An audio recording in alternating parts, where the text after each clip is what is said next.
Are we going now? Yep. Okay, right. We're rolling.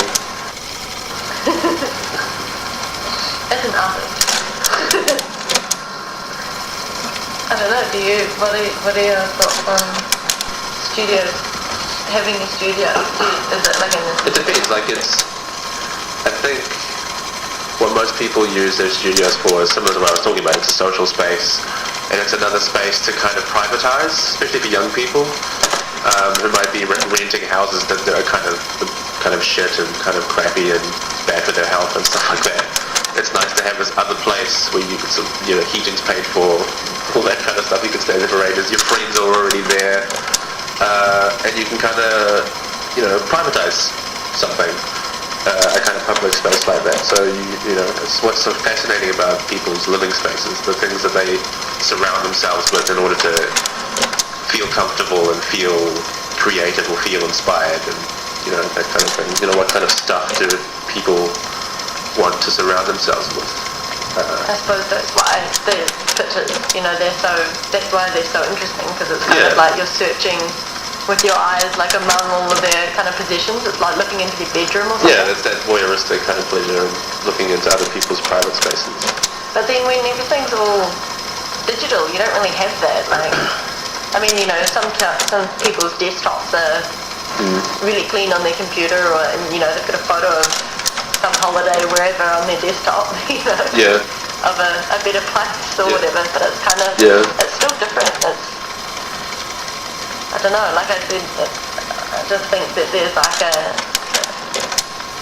the physicality of the studio space is something very different to the kind of intangible nature of a lot of what's produced by people who sit at computers all day, Yeah. And you're inside and you're inside in the studio, but it's different. Yeah, I know what you mean. I try hard not to completely be pessimistic and lament the fact that because the computer is a very useful tool for a lot of different things. That's true. But there is something that is being, it's like the technology is almost leading that race rather than people, or the other way around. And it seems like people have to catch up to the technology in order to do the things they want to do. And that is so much kind of corporation-led. Basically, you got to buy the next camera upgrade every 3 months just because they keep making the new thing, and that's really annoying. And most of it's just kind of, it's not even that much progress. It's just kind of hype and PR. But with that, having to kind of play catch up, and it's probably more of a problem I think for designers than artists, because artists I think aren't as attached to technology and the gadgetry and things like that as designers are almost forced to be, because that's their line of work.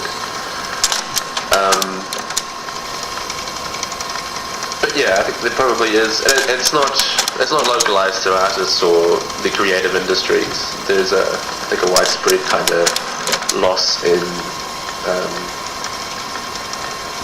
a kind of tactile life.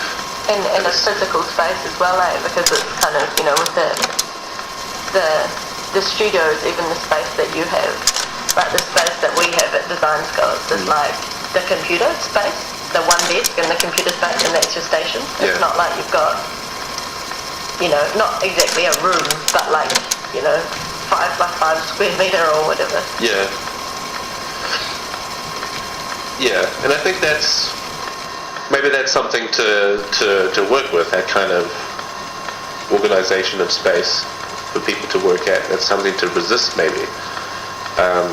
Something to try and claim back from that kind of architecture, that kind of spatial design, and claim something that's a little bit more, I don't know, say human or humane is kind of loaded, but yeah, something to resist anyway, I think.